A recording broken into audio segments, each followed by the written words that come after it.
I ain't gonna lie. I've been holding a lot of shit in lately. Man, I just had like a 3.5 hour cry. What do I owe the pleasure? What do I owe the pleasure?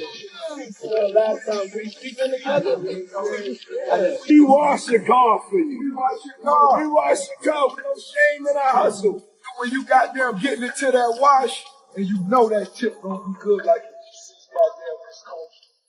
y'all better stop buying this slippery soap, man. What's going on there? The streets have been talking, but nobody expected this. 50 Cent just dropped some tapes that have Rick Ross looking like he's about to lose his mind. And baby, this ain't your regular hip-hop beef anymore.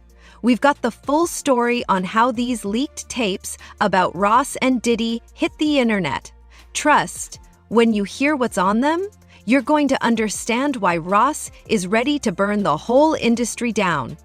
The way 50 played this chess move, legendary mess. Bruh, just like New York, just like Mount Vernon, New York City, Mount Vernon, and Miami, all that is the same, bruh.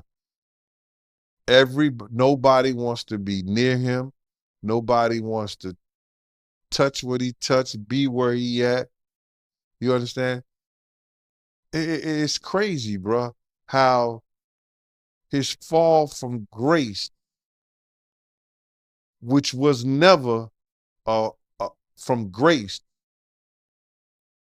It's just like the devil just kicked him out of hell, because he was never in nothing graceful and did anything graceful. You know what I'm saying? I don't care what you say about, okay, he did the music, he had the bad boy legacy and everything like that, man. But, you know, a few albums, a few people, you know, made to be famous, but they not here to tell their story. Black Rob, Biggie, Craig Mack. They not here to tell their story, bro. And now you got everybody telling his story. Yeah, and I know 50, he did a recent interview with US Weekly saying that the reason why rappers are quiet about, Diddy's situation is because they've been to his parties and they don't know what got caught on tape.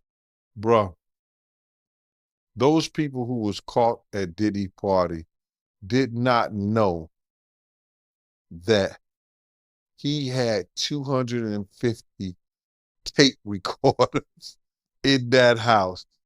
That's a big house. Girl, let me tell you, 50 Cent has been playing the longest game in hip-hop history with this one. Back in 2009, when Ross first came at 50 with that Officer Ricky mess, everybody thought it was just another rap beef. But 50, he was thinking way bigger than that. See, while Ross was out there thinking he won their little back and forth, 50 was quietly moving like a snake in the grass, collecting receipts and building connections. Every time Ross would post something flexing about his Wingstop money or his car collection, 50 would just watch and wait. He wasn't responding to the little jabs anymore. He was gathering ammunition. The way 50 planned this takedown, pure evil genius. He waited until Ross was all over social media promoting his new Checker franchise and posting about his latest business moves.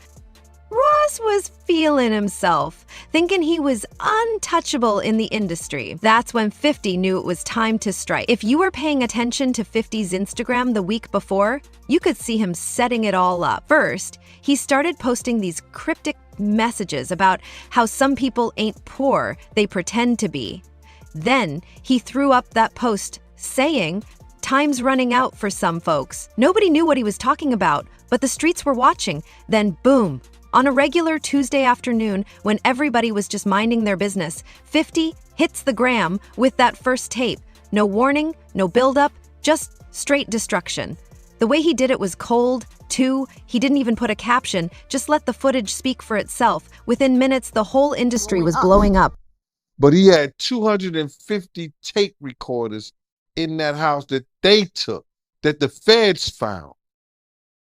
So now with them finding all that and you being at a Diddy party, you know you may have done something that was caught on one of those tapes. You just better pray to God that they don't recognize you. Those people who know that they did something, no, they're not going to speak out. They're not going to say nothing. What part of the game is that? They are not going to come forward and tell on themselves. Nah, not at all. Ice Cube, he said it himself, bro. He said that Diddy's been targeted because of what he said about those folks and those people. Now, the people who was on those tapes may feel like Diddy might be targeting them. Because if he's asked about who is this, who is that, and he's under oath with the federal government, he got to tell them. He's not going to plead the fifth.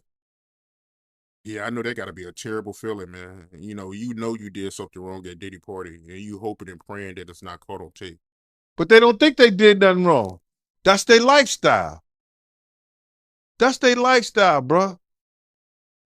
I ask guys all the time, if two men lay down, how many homos get up? What you mean? I mean what I mean. It's what it is. The reaction started pouring in immediately. Industry executives were calling emergency meetings, PR teams were scrambling to get ahead of the story, and everybody who ever worked with Ross or Diddy suddenly went ghost. This wasn't like when rappers drop diss tracks or expose old DMs. This was different. The level of calculation that went into this, 50 had literally been watching and waiting for years to catch Ross at his highest point, just to bring him down lower than ever. What made it even crazier was how Ross didn't even know what hit him at first. Word is, he was in the middle of a business meeting when his phone started blowing up, his team trying to reach him, everybody sending him the video. He thought it was just another 50-cent joke, but when he finally saw what 50 actually leaked, baby, that's when everything changed. And listen, if you thought that first tape was bad, the streets are saying 50's got way more where that came from. He's been sitting on this stuff for years, just waiting for the perfect moment to release it. The way he orchestrated this whole thing, it's like he wrote a whole revenge movie and made Ross the star without him even knowing it. But what Ross didn't know was that first tape was just the beginning. The real question everybody was asking, what else does 50 have in his vault? Because if he waited 14 years to drop this bomb, there's no telling what other footage he's been holding on to. Doesn't mean I'm confirming or I'm 100% factual, but it's somebody in this story of things that seems more reliable than others, Race, is what I'll say it, just to protect my sources. But this source informed me of who these A-list celebrities are on these tapes that are being allegedly auctioned off online and through the networks. And it's put me in a little bit of a bind because I like to be fully transparent with the audience. I want to say things, but I also realize from what I'm told, because again, I haven't seen them directly yet. I haven't, and I don't know if I want to. Race, I want your advice on that too.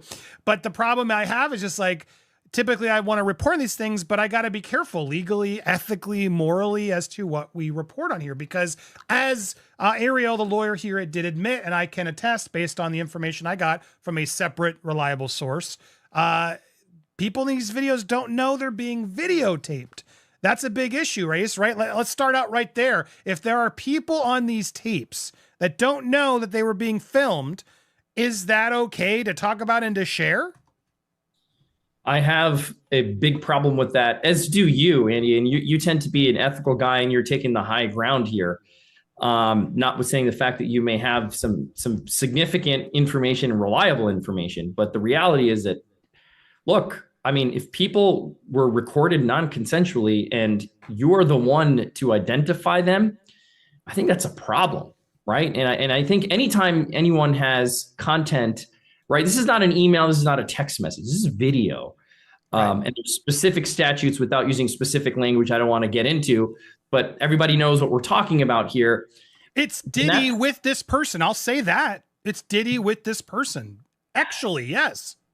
Yeah. And see, the problem is, again, like non-consensually recorded, you've got a victim here who may not want to be publicly identified. That's the problem. That's the problem. And they have a right to proceed if they want to, whether it's criminally or civilly, without being identified, because we know what's going to happen. As soon as they identify themselves, there's going to be a bunch of people that come out of the woodwork who are going to unequivocally harass them and claim that didn't happen, and they're making stuff up. And there's the victims that we want to protect here, and that's significant. Well, it's interesting because here's why I wanted to have this conversation, because I know a lot of you are like, Andy, just say it. No, I'm not going to say them, but I wanted to have this conversation as to why we're not saying it and why I think others haven't yet said it, raised, because again, legally, ethically, morally, it's just not right. Now, there's an argument I've had with people who are like, well, they knew what they were doing with Diddy. Like these were consensual acts. Like they knew, and he filmed other times. So I don't know what the big deal is. It's going to come out. It's going to come out is what I keep hearing from other reliable sources. It may come out, but it's not going to come out via me. That's just to warn you all, because I don't think it's wise for us to put out something like you just confirmed it without the consent of the other person in the video. Because again, from what I'm gathering based on some of these tapes, and again, we're still learning more, and I haven't seen them with my own eyes. Remember all those times Ross swore up and down he never did business with certain people? That's what makes these tapes so explosive, because baby, the receipts don't lie. And 50's got Ross caught in 4K doing exactly what he spent years denying.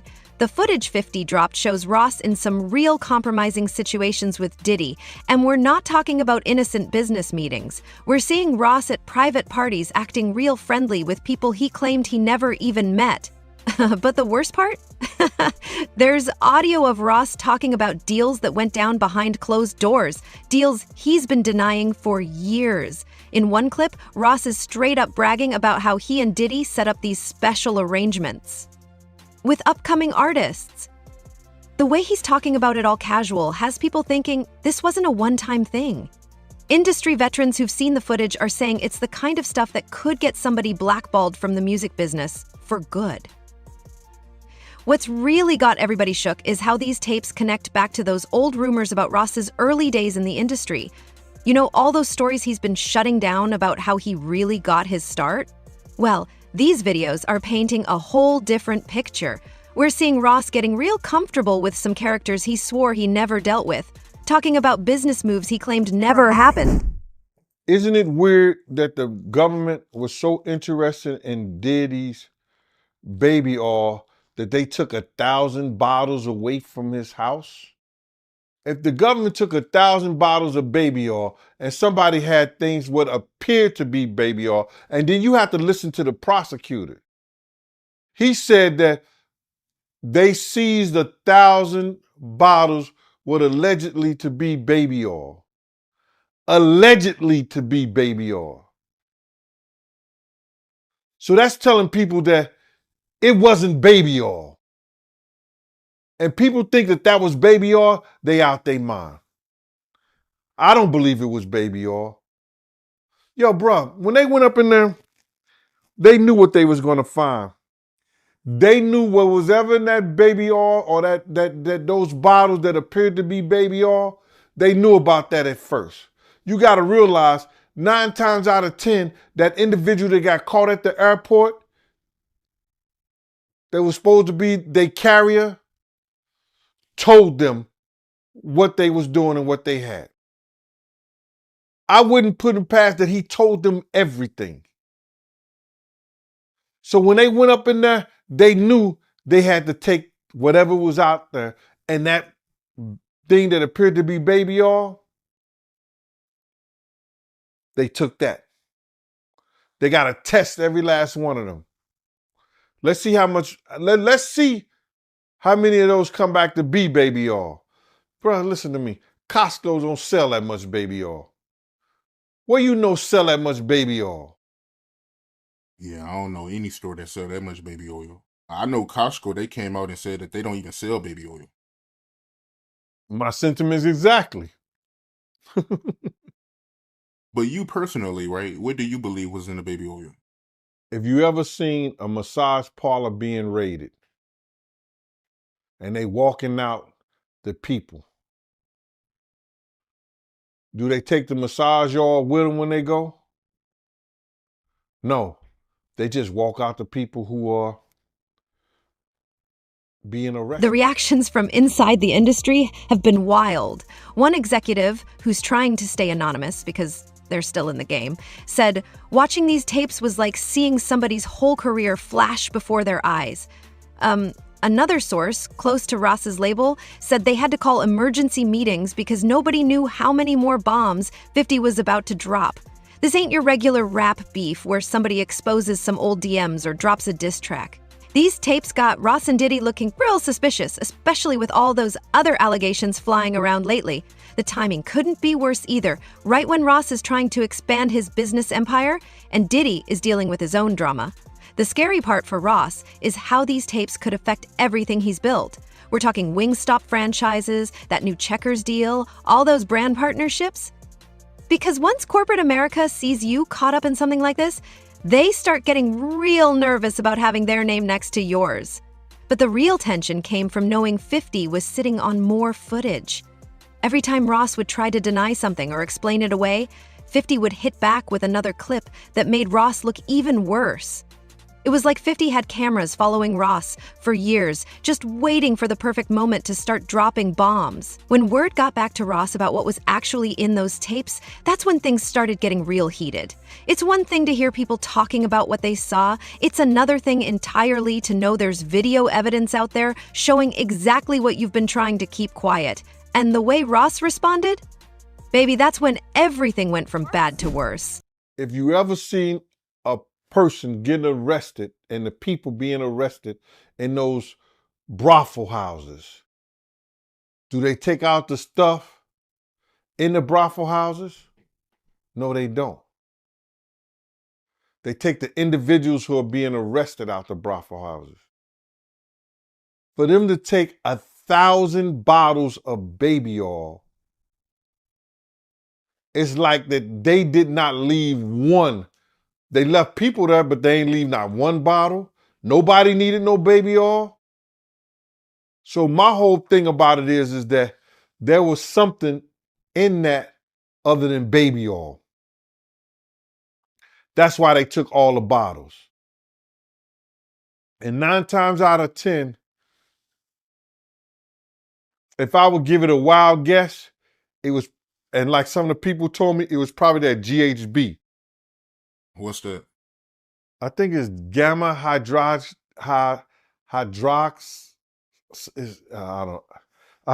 I looked it up, bro. Let me see.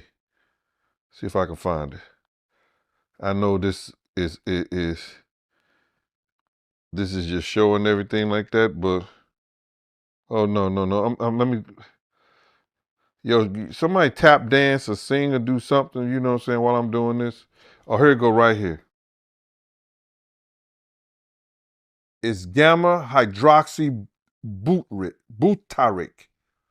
What is it effect on the body? It's a euphoria, drowsiness, decreased anxiety, and memory impairment.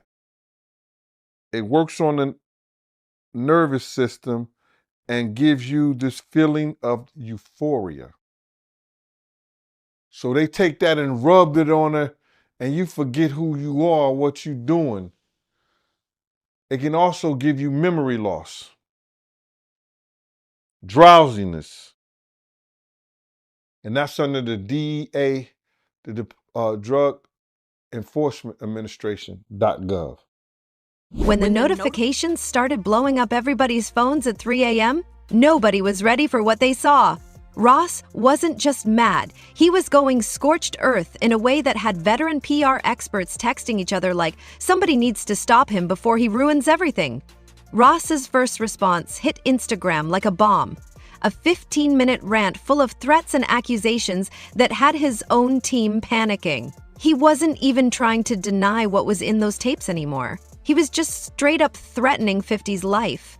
The way he was pacing back and forth in that video, looking like he hadn't slept in days, had people wondering if he finally lost it for real. Every hour brought a new explosion. First, it was those voice messages he started sending to everybody who shared the video, threatening lawsuits, making wild accusations, even bringing up old dirt that nobody was supposed to know about. His team was trying to do damage control, but Ross wasn't hearing any of that. He was on live at 3 a.m., calling out names, exposing industry secrets, and making the kind of threats you can't take back. Things got real messy when Ross started dropping addresses, not just 50's known spots, but places where his family be at. That's when his own people started distancing themselves. His PR team was sending out statements trying to clean up the mess, but Ross would hop right back online and undo all their work in minutes. Even his closest business partners were calling, begging him to log off before he burned every bridge he ever built. Activities with other, A-listers having activities together is what this is. And again, that's a potentially outing of somebody as well. You know what I mean? There's so many things here that happen in releasing of this private consensual moment that while salaciously everybody wants to know, and people are messaging me all the time, Andy, who's what? And it's like, I'm not gonna say, because there seem to be way too many things that these people in the tapes, whether consensual, whether they, whatever, didn't agree to put out there. And I would think that's a legal issue too for anybody who puts these out first, no? Yeah, you nailed it. You can't without the consent of the victim. That's the problem. Somebody thinks that somebody has no idea, right? You said, well, didn't they know they're being recorded? No. I mean, in these situations, the assumption is they did not know. And that's what we believe right now, is the victims did not know that they were being recorded. If the victim comes out and says, okay, yes, I knew I was recorded, and a statement is provided, that's a different story. But of course, you don't know that. So you, Andy, probably can't be the one to break that ice and be like, well, this is what I heard and this is what I know, and so I'm going to say it. And there's all kinds of hairy legal issues on that, right? With privacy and intrusion on seclusion is what we call it. It's a privacy violation. There could be defamation implications. There could be criminal implications. So you're doing the right thing by treading carefully. And I think more people should do this rather than get into speculation. Now, if you see the videos, even still, right? If somebody takes... Not to interrupt, but that's the question. Like, am I allowed to see these videos? Like, if I were to ask this source, show me the videos, do I put myself in worse legal jeopardy? That's another distinct legal issue, right? It's like you're watching something that someone didn't know they were being recorded of doing, right? And so it's dicey. It's dicey. Now, it would be different if you were an attorney and somebody's coming to you for purposes of defense or prosecution of a claim, a civil claim, or the filing, of some action to recover damages. That's a little different. But for purposes of, hey, look what I got, juicy gossip, and there are reporting outlets that I won't mention that will do stuff like this. I don't know that it's the smartest thing to do. I don't know that it's the careful thing to do. That's for sure. Or it's the ethical or moral thing to do. Yeah, it is exactly. I'm not a lawyer, but maybe this source will show you, and then you can verify what we know. But here's the other problem. Even if we verify what we know, like as I watched what Ariel, the lawyer, got these tapes, and even again, I don't want to get into the details, any remote details that could help explain or allude to even more of theories that are out there, or debunk or confirm. But I will say, hearing what I heard, which again isn't confirmation, but hearing what I heard, it makes me dislike what Ariel's doing even more, because I think there are going to be people out there, if this information does get out in some way, that are going to deny that these people are victims, that they're going to try to say, oh no, they're just consensually thing and they were hiding this affair and yada, yada, yada. And I don't see it that way personally. I mean, and granted, I haven't seen or know, like this isn't somebody involved from what I've gathered in these tapes of them, doing it to others in a way, criminally, like we've heard in some of these suits. This is just, it almost feels like, again, if it's real, like blackmail material that Diddy keeps to sort of hold over these people's heads. And to me, that's awful to the people in it, whether they agreed or knew or whatever. It still just feels like that's no one's freaking business. And maybe they were doing it for reasons we don't know. Just because we saw it in the tape doesn't mean they weren't feeling pressured in other ways, right? So it's a heavy and complicated thing, but it's not a hard decision to say I can't run with trying to even allude to who these people are. Yeah, I 100% agree. Like, let's let this play out in the legal realm. If you ever get Ariel on your show, I'd love to talk with her and have this conversation if she's willing to do it publicly, because I still don't understand what her role is in all this, and I've heard at times broker, I've heard at times advocate for victim, and I don't want to judge what she's doing or not doing. I'd love to just have a conversation about it because I personally don't get it, right? This is a very sensitive thing. Again, if this gets turned over to the feds and the feds bring claims and this is outed, that's a totally different story. But the feds do what they're going to do, like what we talked about months ago on your show, right? When this first went down, we knew when hard drives were seized and things happened that, look, they're going to build a case. They're going to build a case that they think they can prosecute. It's not for us to speculate what's there or what's not. But to say, you have tangible evidence of something on camera that you've seen and that it's being sold in order to protect someone, to avoid being publicly named, which is what even the lawyers are now admitting. It all feels really dirty and shady, man. The only person that makes sense that could buy this is the victim, right? If the victim says, I don't want this to come out. Yes, it was consensual, but I don't want it to come out. I didn't know I was being recorded. Give it to that person. Right, I guess, but you're right, because then they can actually own it. Maybe there is a version of this, so that's what Ariel's trying to allude to. You'll own it, and no other network's going to be able to buy it or show it if you own it and haven't given permission. I guess, is that maybe part of what they're trying to do here, in that the celebrity who buys it can actually then control it just from a clearance standpoint? Yeah, look, it still raises some legal concerns, right? Because let me say it this way. If this was a transaction, if this is a business transaction wherein the victim is then acquiring the exclusive rights to this tape or tapes, and that the person who recorded it is avowing that they will not use it, I don't know where that leaves P. Diddy and the feds, right? But they have an independent right to bring this stuff to light if it gets prosecuted. But my point is, if you're transferring legal rights of this consensual or non-consensually recorded tape to the victim, I think that's a better position to be in. But then the question is this person even in a position to be able to buy the tape, right? Are they a high-level celebrity? Like, who are they? We can assume that they're celebrities with millions and millions of dollars to expend on something like this. Just raises a lot of questions. Me and him caught the plane. We was going to Vegas, and I gave him my card. My business card was savoir-faire, security management, and everywhere.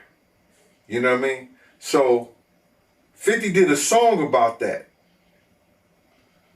You know what I'm saying? And he put that in the song. And some years ago, about a year or so ago, not even a year or so ago, he said that when he dropped my name, he said, yo, I got the savoir-faire. I got that from Big Gene. He been trying to tell y'all about this Puff shit years ago. But 50 was the type of dude that if you knew he was with you, he was with you. Even back then, he had your back whether you was security or whatever you did. If he was with you, he was with you. And that's what you got to love about him. You know what I mean? You ain't got to question his loyalty, you know what I'm saying, on some fight shit or if you in a situation. Because he going out. Well, I guess you were hanging around him or knew him, right before he got shot. Well, what happened was that I had got some information. 50 came to my house. I tried to fit him on a vest, but I'm like, at the time I was like a 3X. And 50 was like a large, you know what I'm saying? So he couldn't really fit the vest, but I gave him a cover to try to tell him, because he had some pads, some vest pads. So I just told him what the situation was that I knew. And told him he had to watch himself because those cats was going to come at him. You know what I'm saying? And he was like, yeah. And he was supposed to be going to Cancun. And I told him, if you come to Cancun, I got you, because I used to be down there doing security at Daddy-O's. You understand? And I had people down there that I had knew that was from Puerto Rico, and they was working down there, so they should make sure when I hit the island, anything and everything I needed, I could get it right there on the island. You understand? They work directly with the syndicate. So 50 was supposed to come down there to do a show, and he didn't make it because they had shot him up. I don't know if he was coming in the first place, but he was supposed to because he was paid half the money to come down there to perform How to Rob an Industry Cat. And when was the next time you seen him after that? The next time I seen 50 after that was at Jack the Rapper. He had blew up.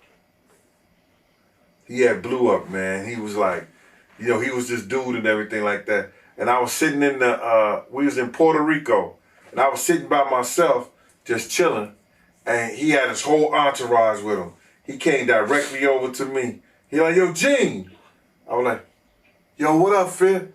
I said, what up, 50? He said, what's up, man? He said, yo, put his hand out to me, and he grabbed my, he said, yo, they can't stop what God got planned. Went on about his business. And then he blew up crazy. Crazy, man. Yeah. How do you feel about 50 going so hard at Diddy with the documentaries and, you know, man, what did he do to 50 that made him hate him so much, man? That's crazy. Well, I think it's just, you know, you got to look at it like this. 50 was writing a lot of shit that made a lot of money for Diddy. And he knew back then in the day, he didn't know what he know now, but Diddy was robbing him. You understand? You know, bringing those kids in, say, yo, like, yo, here, write this verse for me, man, for this, stuff like that, and giving them $5,000, you understand? Or $10,000, and you making $100,000 or $200,000 or maybe $2 million off of it, or $1 million, whatever the case may be. See, people call that good business. That's not good business. That's taking a person's talent, using it for your own self-indulgence, and not giving him what it's worth. When you could have been teaching these kids, you could have been helping these kids, and maybe these kids would have been helping you at the point you are right now. So, if that's the case, he have every right. But 50 is doing this for the culture. You understand? If it's going to be told, he going to have it, and it's going to be told